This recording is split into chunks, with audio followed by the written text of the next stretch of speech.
अस्सलाम वालेकुम my dear students, उम्मीद है कि आप सब ठीक होंगे। हमारी क्लास चल रही थी ICOM 1 और सब्जेक्ट हम पढ़ रहे हैं अकाउंटिंग।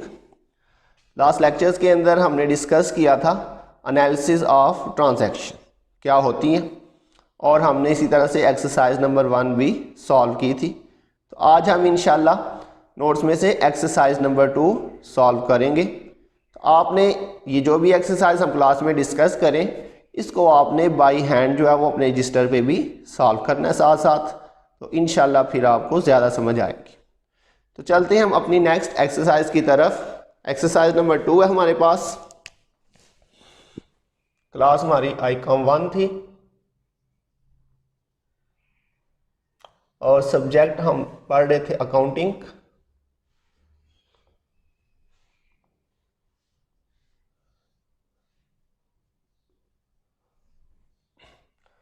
आज हमारे पास एक्सरसाइज नंबर 2 है।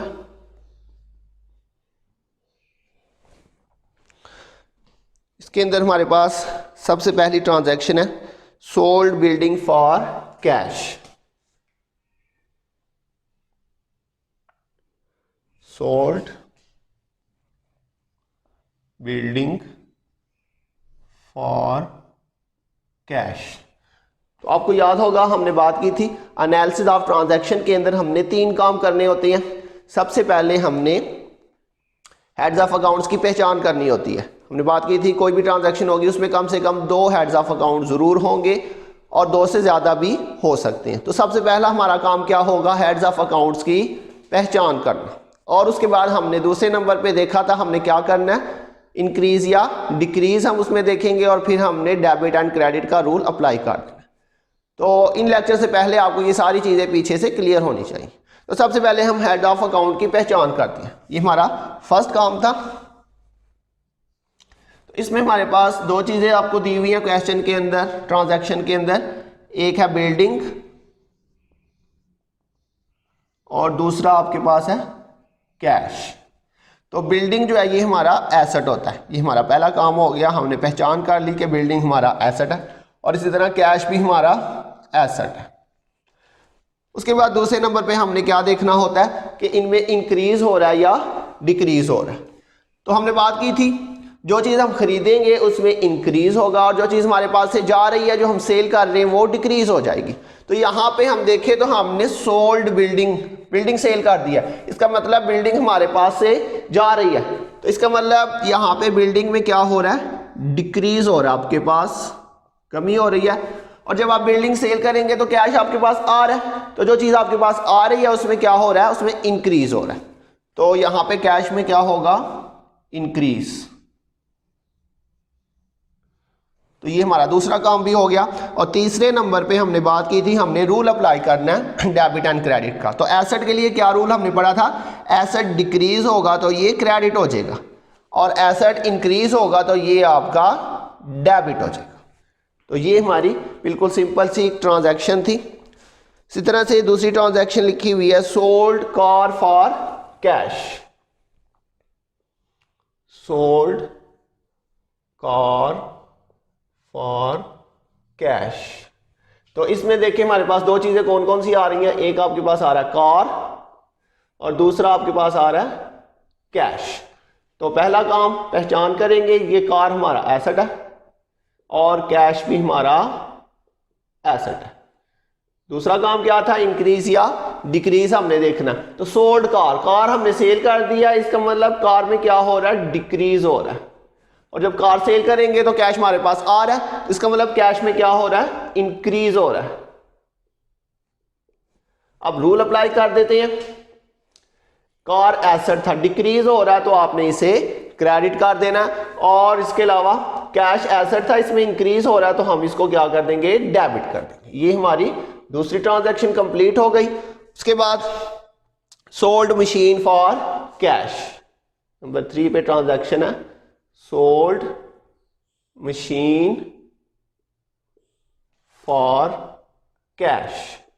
तो इसमें 2 चीजें हमारे पास कौन कौन सी आ रही है, एक मशीन है और एक आपके पास कैश आ रहा है। तो मशीन और कैश। तो मशीन हमारा एसेट है, ये हमने पहचान कर ली। और मशीन के बाद कैश भी हमारा एसेट है। अब उसके बाद दूसरा काम हमने क्या करना है, इसमें इंक्रीज या डिक्रीज देखना। तो मशीन हम सेल कर रहे हैं तो इसमें क्या होगा आपके पास, डिक्रीज।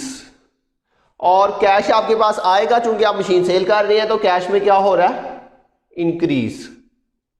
और आप नंबर 3 पे आप इसमें रूल अप्लाई कर दें, तो एसेट डिक्रीज होगा तो क्रेडिट, और एसेट इंक्रीज हो रहा है तो ये आपके पास डेबिट हो जाएगा। उसके बाद नेक्स्ट आपके पास ट्रांजैक्शन है नंबर 4 पे, सोल्ड ट्रक। तो यहां पे उसने आपको सिर्फ एक ही चीज क्वेश्चन में ट्रांजैक्शन में मेंशन की हुई है, जबकि हमने बात की थी हर ट्रांजैक्शन में कम से कम 2 चीजें जरूर होंगी। तो लास्ट लेक्चर के अंदर अगर आपको याद हो तो हमने बात की थी कि जब आपको ट्रांजैक्शन में एक चीज गिवन हो और दूसरी चीज ना बताई हो तो दूसरी चीज हमेशा उसमें कैश ही हम लेंगे। तो ऐसे ही यहां पर देखिए उसने आपको एक चीज बता दिया ट्रक, तो दूसरी चीज हमेशा जब ना मेंशन हो तो वो हमारे पास क्या होगा, वो कैश होगा। तो अब इसकी जो है वो आइडेंटिफिकेशन कर लेते हैं। ट्रक हमारा एसेट है और कैश भी हमारा एसेट है।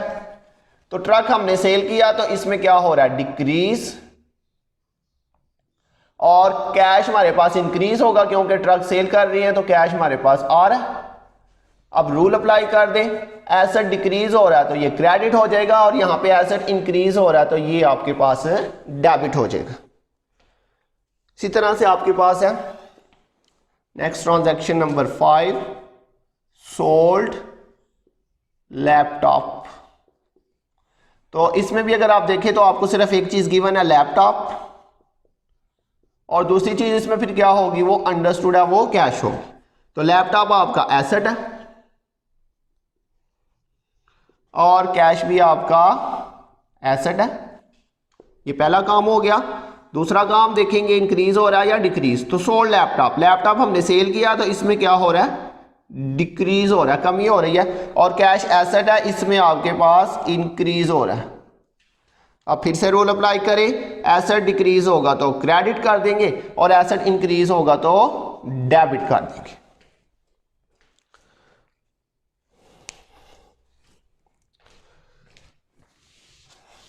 इसी तरह हमारे पास कुछ मजीद ट्रांजैक्शंस है।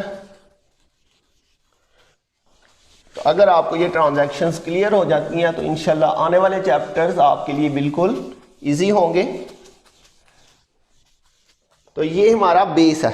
जैसे किसी भी बिल्डिंग की बेस जितनी मजबूत हो उसके ऊपर बिल्डिंग उतनी ही मजबूत बनती है और उतनी ही बड़ी बिल्डिंग आप उस पर बना सकते हैं। तो इसी तरह अगर आपकी यहाँ पर सब्जेक्ट के अंदर बेस मजबूत हो जाती है तो उसके ऊपर आप फिर जितना मर्जी जो है ना वो बर्डन डाल दें, जितने मर्जी आप चैप्टर कर लें, वो सब के सब आपके लिए आसान होंगे क्योंकि आपकी बेस मजबूत है। लेकिन अगर किसी बिल्डिंग की बेस ही कमज़ोर हो तो उसके ऊपर आप 1 से या 2 से ज़्यादा ऊपर जो है ना वो स्टोरीज नहीं बना सकते। तो इसी तरह अगर आपकी बेस ठीक नहीं होगी तो आप जो है वो ज़्यादा चैप्टर आपको समझ नहीं आ सकेंगे। तो आपने ये जो बेस है इसको 100% क्लियर करना है। तो नेक्स्ट हमारे पास ट्रांजैक्शन है sold computer for cash. Sold computer for cash. तो इसमें हमारे पास 2 चीजें आ रही हैं, एक कंप्यूटर आ रहा है और एक कैश आ रहा है। कंप्यूटर और कैश।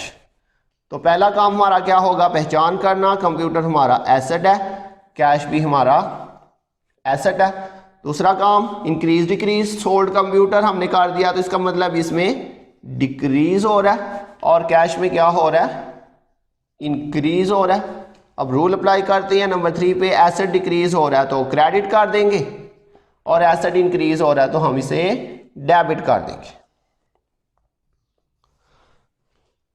उसके बाद नेक्स्ट हमारे पास sold building for cash.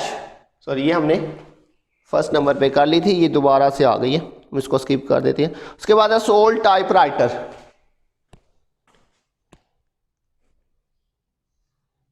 Sold type writer.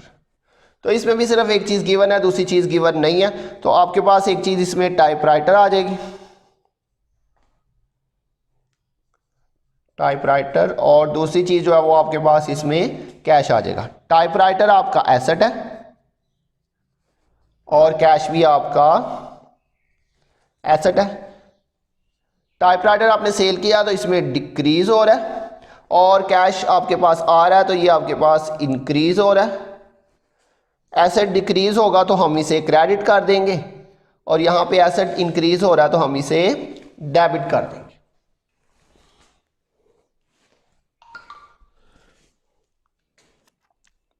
Sold machinery,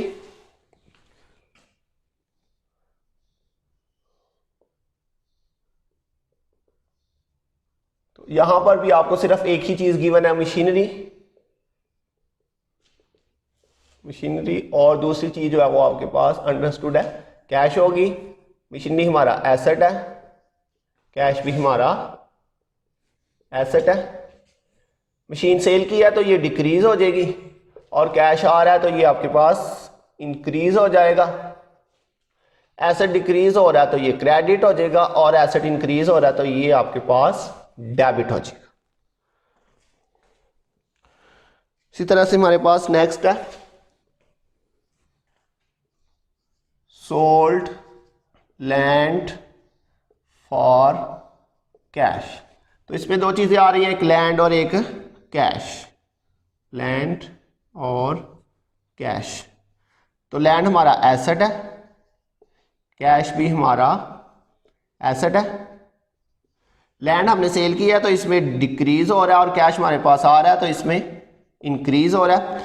asset decrease होगा तो ये क्रेडिट कर देंगे, और एसेट इंक्रीज हो रहा है तो हम इसे डेबिट कर देंगे। तो ये हमारी आज की एक्सरसाइज थी। इसके अंदर हमने सारे के सारी ट्रांजैक्शन में एसेट्स को ही डिस्कस किया। आने वाले क्वेश्चंस के अंदर हम देखेंगे कि ज़रूरी नहीं कि हर ट्रांजैक्शन में सेम चीज़ ही आए। ये चूंकि अभी हम बेसिक पढ़ रहे हैं, इसका बिल्कुल स्टार्ट से पढ़ रहे हैं, तो इसलिए हम बिल्कुल सिंपल क्वेश्चंस कर रहे हैं। तो इसके अंदर सारे के सारे हमने एसेट्स ही डिस्कस किए। आने वाले क्वेश्चन में आप देखेंगे कि एक ट्रांजैक्शन के अंदर एसेट भी हो सकता है, एक्सपेंस भी हो सकता है, लाइबिलिटी भी हो सकती है, मतलब मिक्स चीज़ें भी आ सकती हैं और सेम चीज़ें भी आ सकती हैं। तो आज का लेक्चर यहीं तक था। आप इसको ज़्यादा अच्छी तरह से जो है वो समझिएगा, इसको बाई हैंड आपने सॉल्व करना है। तो इंशाल्लाह बहुत जल्द मिलेंगे नेक्स्ट लेक्चर के साथ। तब तक के लिए अपना ध्यान रखिएगा। अल्लाह हाफिज़।